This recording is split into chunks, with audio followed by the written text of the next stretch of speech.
আলহামদুলিল্লাহি রাব্বিল আলামিন ওয়াসসালাতু ওয়াসসালামু আলা সাইয়্যিদিল মুরসালিন আম্মা বা'দু ফাআউযু বিল্লাহি মিনাশ শাইতানির রাজীম বিসমিল্লাহির রহমানির রহিম আসসালাতু ওয়াসসালামু আলাইকা ইয়া রাসূলুল্লাহ ওয়া আলা আলিকা ওয়া আসহাবিকা ইয়া হাবিবাল্লাহ আসসালাতু ওয়াসসালামু আলাইকা ইয়া নবিয়াল্লাহ ওয়া আলা আলিকা ওয়া আসহাবিকা ইয়া নূরাল্লাহ।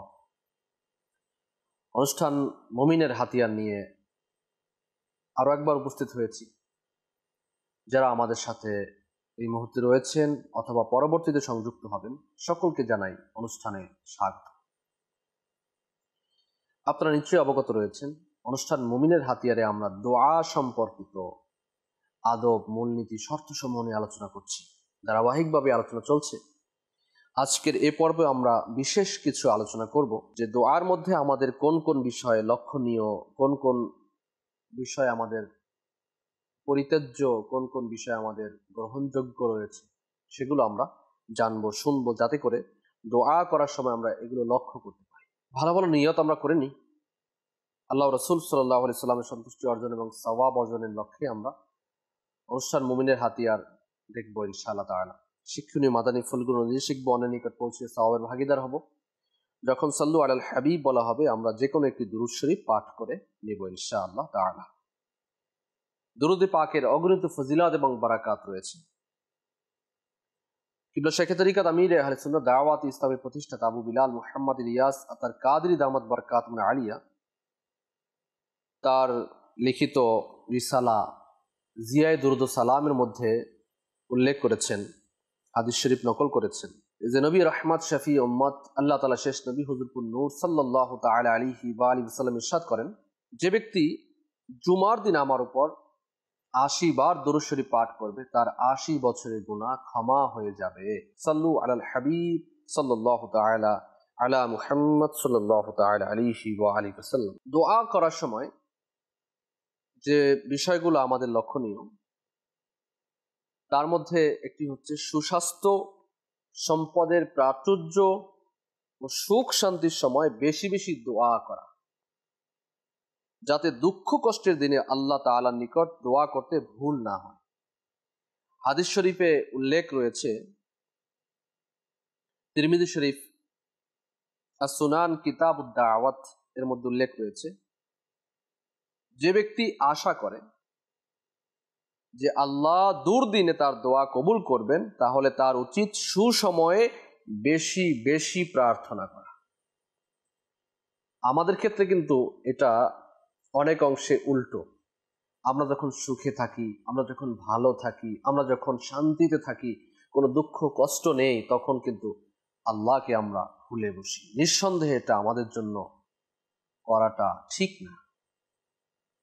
আল্লাহ তাআলাকে সর্ব অবস্থায় স্মরণ করতে হবে।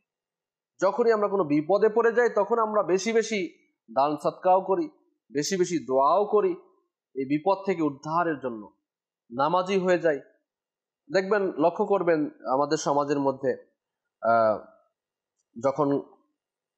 যখন দেখবেন কেউ বিপদে পড়েছে, তখন সে মসজিদমুখী হয়ে যায়, সে ইবাদতমুখী হয়ে যায়, সে দোয়া করে আল্লাহ তাআলার দরবারে, দান খয়রাত করে আল্লাহ তাআলার নামে।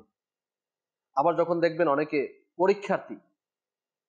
পরীক্ষার আগ মুহূর্তে সে ৫ ওয়াক্ত নামাজি হয়ে যায়, খুব সুন্দর করে আল্লাহর দরবারে দোয়া করবে। আবার যখন পরীক্ষা শেষ হয়ে যায়, তখন তার কিন্তু নামাজের আর ঠিক ঠিকানা থাকে না, অথবা এর আগেও ঠিক ঠিকানা থাকে না। এরকম করাটা কিন্তু উচিত না আমাদের, যে আপনি এখন বিপদে পড়েছেন বলে আল্লাহ তাআলাকে স্মরণ করবেন, আর সুসময়ে যখন শান্তিতে থাকবেন, আল্লাহ তাআলা আপনাকে ভালো রেখেছেন, আপনি তখন আল্লাহকে ভুলে বসবেন, নামাজ আদায় করবেন না, দোয়া করবেন না। তো এরকম করাটা ঠিক নয়।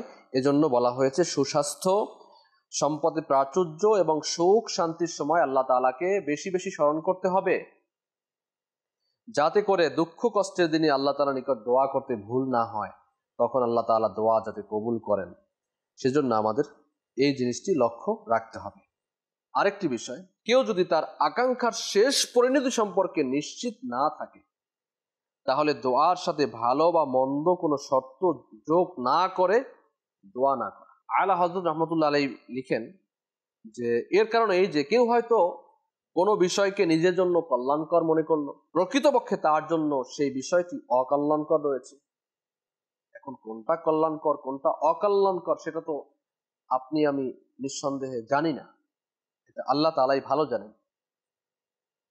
তো প্রকৃতপক্ষে তার জন্য সে আকাঙ্ক্ষার ফলাফল অকল্যাণকর হয়ে যায়, যেটা তিনি করেছেন কল্যাণকর মনে করে। আর এর বিপরীতটাও সত্য হতে পারে। তাহলে এর অর্থ সে নিজেই নিজে ধ্বংস কামনা করছে, অর্থাৎ কোনো অকল্যাণকর বিষয় আল্লাহ তাআলার দরবারে চাচ্ছি, আমরা ফরিয়াদ করছি আল্লাহ আমাকে এটা দান করো, কিন্তু সেটা আমার জন্য কল্যাণকর নয়। তাহলে কি হলো? আমি আমার নিজে ধ্বংস কামনা করলাম। সেজন্য এখানে বলা হচ্ছে যে এই দোয়া করার সময় কিছু শর্ত যোগ করে দোয়া করতে। সামনে আসবে আমরা কিভাবে দোয়া করব। যেমন মহান রব তাআলা সূরা বাকারা আয়াত নাম্বার 216 এর মধ্যে উল্লেখ করেছেন, অর্থাৎ কিন্তু তোমরা যা পছন্দ করো না সম্ভবত তা তোমাদের জন্য কল্যাণকর, এবং যা পছন্দ করো তা তোমাদের জন্য অকল্যাণকর। আল্লাহ তাআলা জানেন, তোমরা জানো না। আল্লাহু আকবার। এখানে কোরআনে পাকের আয়াত দিয়ে এটা পরিপূর্ণভাবে স্পষ্ট হয়ে গেল যে আমরা জানি না আমাদের জন্য কোনটা কল্যাণকর কোনটা অকল্যাণকর। যেটা মনে করছি কল্যাণকর হতে পারে সেটা অকল্যাণকর, আর যেটা মনে করছি অকল্যাণকর সেটা হতে পারে আমাদের জন্য কল্যাণকর। আল্লাহ তাআলা আরো ইরশাদ ফরমান সূরা নিসা আয়াত নাম্বার 19 এর মধ্যে, তোমরা যদি তাদেরকে অপছন্দ করো তাহলে এমন হতে পারে যে আল্লাহ যাতে প্রভূত কল্যাণ রেখেছেন তোমরা তাকেই অপছন্দ করছো। তাই দোয়া করার সময় এভাবে বলতে হবে, অর্থাৎ আমি কোনো দোয়া করছি, আমি জানি না যে আমার জন্য এটা ভালো কিনা। যেমন কেউ সম্পদ চাইলো, আল্লাহ আমাকে সম্পদের প্রাচুর্য দান করো।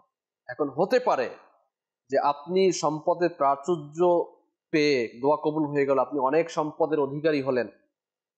এমনটা হতে পারে যে আপনার সম্পদ ছিল না, তখন আপনি আল্লাহ তাআলার শরণাপন্ন হতেন, আল্লাহ তাআলাকে স্মরণ করতেন, আপনি নামাজ আদায় করতেন, আপনি দোয়া করতেন, দান খয়রাত যতটুকু পারেন করতেন। কিন্তু যখনই আপনি সম্পদের প্রাচুর্য চেয়েছেন, সম্পদ পেয়ে গেলেন, কিন্তু আপনি পথভ্রষ্ট হয়ে গেলেন, আপনি আল্লাহ তাআলার স্মরণ থেকে দূরে সরে গেলেন, আপনি দোয়া করা ছেড়ে দিলেন, আপনি দান খয়রাত করা ছেড়ে দিলেন, কৃপণতা আপনার মধ্যে চলে আসে, তাহলে এটা অকল্যাণকর হলো এই সম্পদের প্রাচুর্যতা।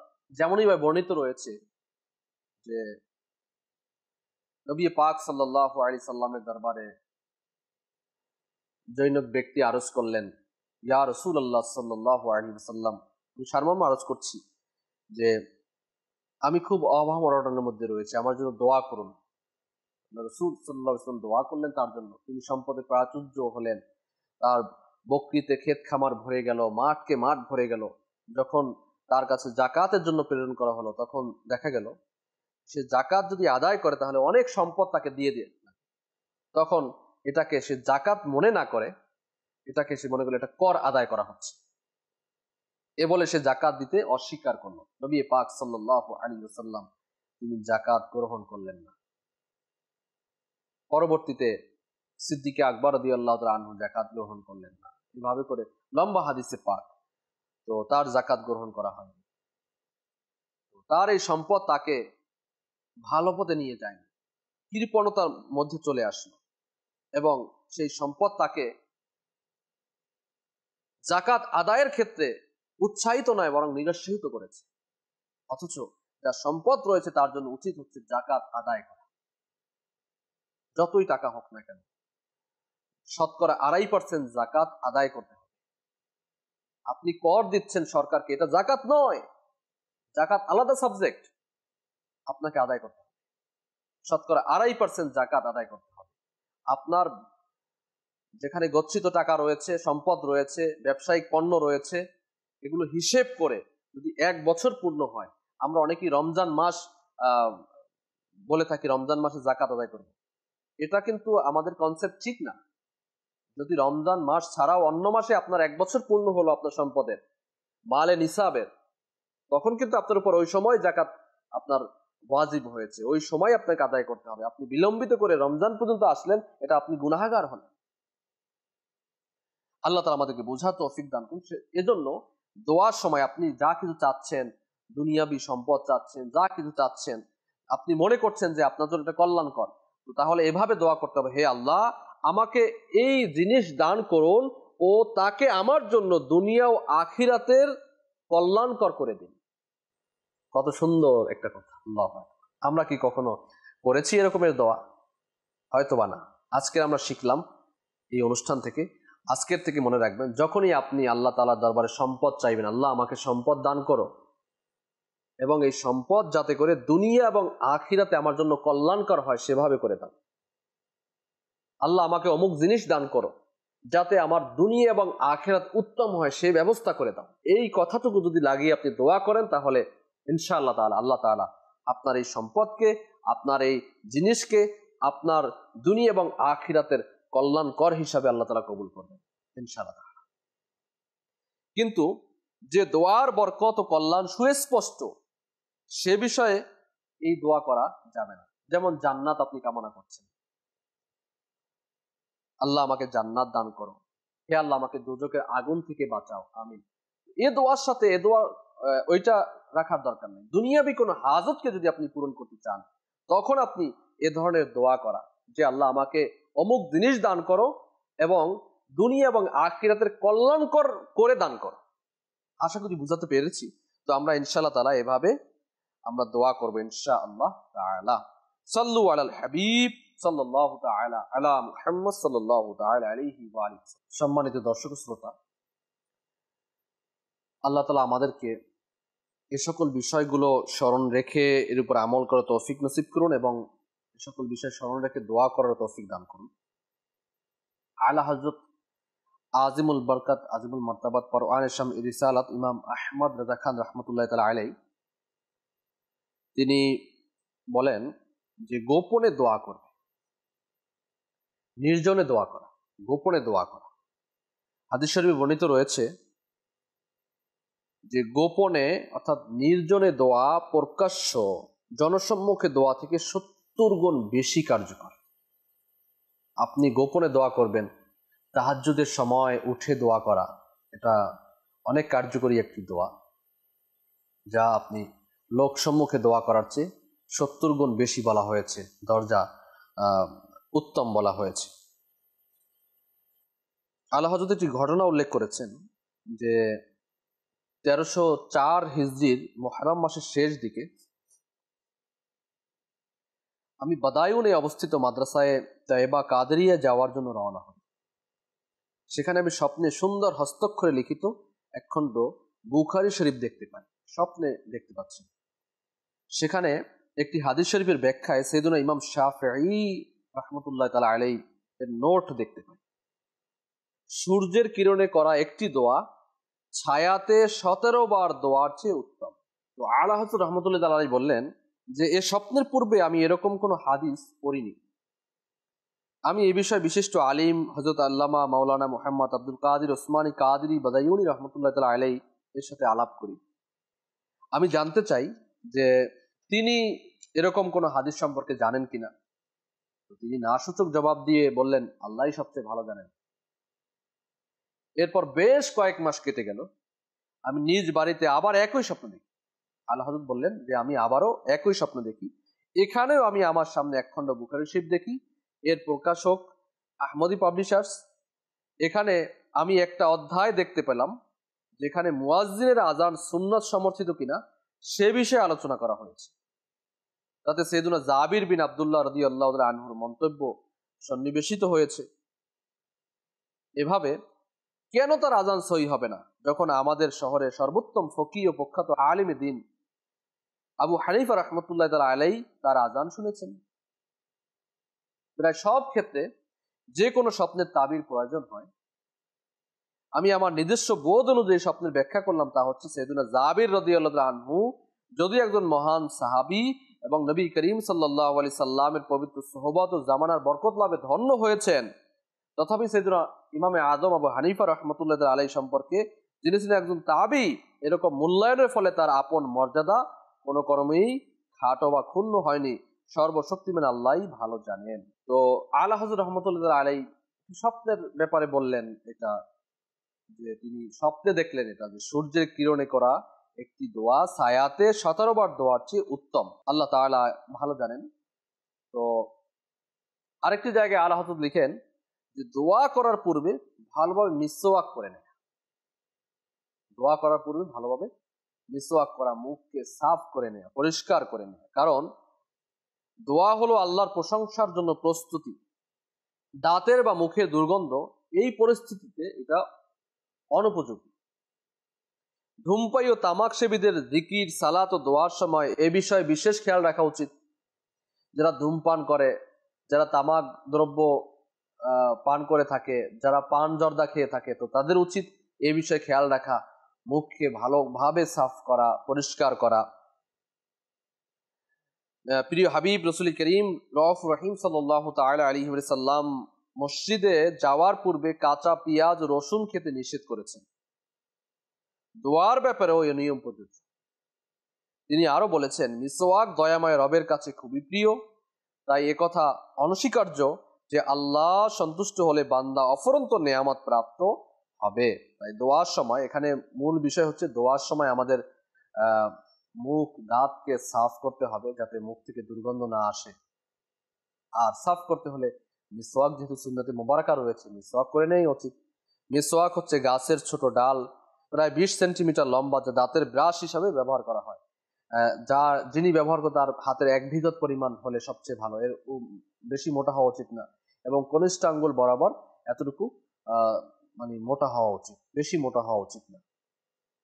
এর প্রতি আমাদের লক্ষ্য রাখতে হবে। মিসওয়াক করার জন্য মিসওয়াকের অনেক ফজিলত রয়েছে। মিসওয়াক করলে স্মরণশক্তি প্রখর হয়, মিসওয়াক করলে আপনার কফ যাদের রয়েছে তা দূর হয়ে যায়, মিসওয়াক করলে মুখের দুর্গন্ধ দূর হয়ে যায়, মিসওয়াক করলে আপনার পেটের যে হজম শক্তি এটা বেড়ে যায়, আরো পেটের সমস্যা দূর হয়ে যায়, দাঁতের যে রোগ রয়েছে, পায়রিয়া রোগ রয়েছে, এগুলো দূর হয়ে যায়। তো আমরা মিসওয়াক করার অভ্যাস করি। অর্থাৎ এখানে আলা হযরতের দৃষ্টিভঙ্গি হচ্ছে যে দোয়া করার পূর্বে নিজেকে পরিষ্কার পরিচ্ছন্ন রাখা, যে আল্লাহ তাআলার দরবারে আমি ফরিয়াদ করব। আপনি দুনিয়াবি একটি যদি দেখেন যে আপনি কোনো এমপি মন্ত্রীর কাছে যাবেন, কোনো অফিসে যাবেন, কোনো কিছু প্রার্থনার জন্য, কোনো কিছু চাওয়ার জন্য, কিছু পাওয়ার জন্য, তখন আপনি নিজেকে বারবার আয়নার সামনে দেখবেন যে আমার চুল ঠিক আছে কিনা, তো আমার দাড়ি ঠিক আছে কিনা, তো জামার বোতামগুলো ঠিক মতো লাগানো হয়েছে কিনা, তো জুতোটা কিভাবে রয়েছে, সবকিছু আমরা খেয়াল করি। কিন্তু আল্লাহ তাআলার দরবারে ফরিয়াদ করছি, আল্লাহ তাআলার কাছে আমরা আহ্বান জানাচ্ছি, আল্লাহ তাআলার কাছে আমরা দোয়া করছি, আল্লাহ আমাকে এটা দান করো, আমাকে এটা চাই, আমি জান্নাত চাই, আমি জাহান্নাম থেকে মুক্তি চাই, আমি দুনিয়াবি আখিরাতের ফায়দা চাই। তো তখন আমাকে কিভাবে পরিষ্কার পরিচ্ছন্ন এবং কিভাবে আমাদেরকে তৈয়ারি হতে হয়, কিভাবে আমাকে আল্লাহ তাআলা দরবার পেশ হতে হবে, এই জিনিসটি আল্লাহ তাআলা এখানে বুঝিয়েছে। আমরা আশা করি বুঝতে পেরেছি। আল্লাহ তাআলা আমাদেরকে বোঝার তৌফিক দান করুন। আরেকটি জিনিস আল্লাহ তাআলা লিখেছেন যে যতদূর সম্ভব আরবি ভাষায় দোয়া করা। কোরআনে যে আয়াতে কারিমা দোয়া সম্বলিত রয়েছে, হাদিসে পাকের মধ্যে যে দোয়া সম্বলিত রয়েছে, এগুলো আরবি ভাষায় দোয়া করাটা যতদূর সম্ভব এটা করা। গররুল আফকার নামক কিতাবের মধ্যে রয়েছে, আলিমগণ বর্ণনা করেছেন যে আরবি ভাষা ব্যতীত অন্য ভাষায় দোয়া পেশ করা মাকরু, অর্থাৎ অপছন্দনীয়।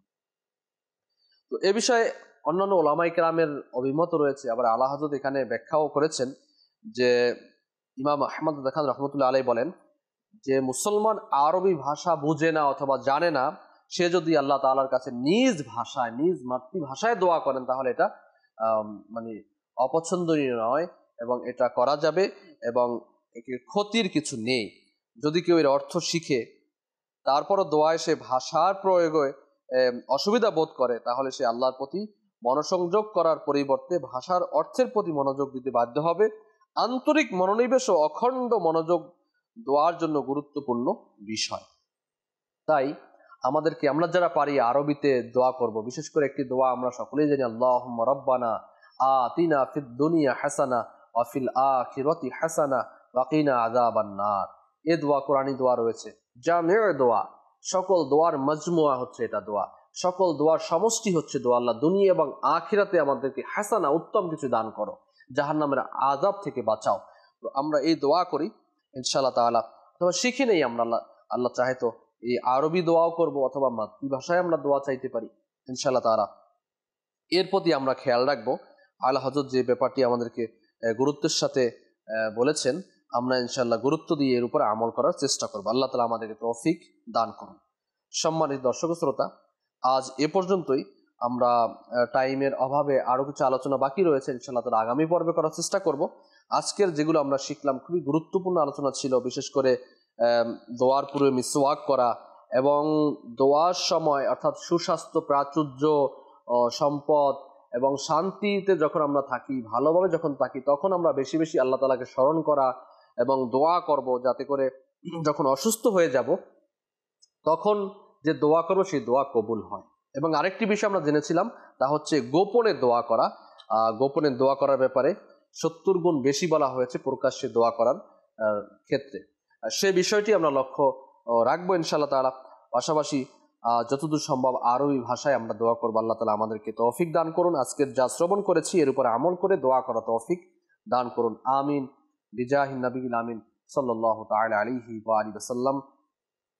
ভালো থাকুন, সুস্থ থাকুন, মডার্ন চ্যানেল অন্যান্য অনুষ্ঠানমালাগুলো দেখতে থাকুন এবং আগামী পর্বে ইনশাআল্লাহ তাআলা আমরা অন্য আরেকটি বিষয়বস্তু নিয়ে উপস্থিত হব। ততক্ষণ সাথেই থাকুন, মডার্ন চ্যানেল দেখতে থাকুন। সাল্লু আলাল হাবিব সাল্লাল্লাহু তাআলা আলা মুহাম্মদ সাল্লাল্লাহু তাআলা আলাইহি ওয়া আলিহি।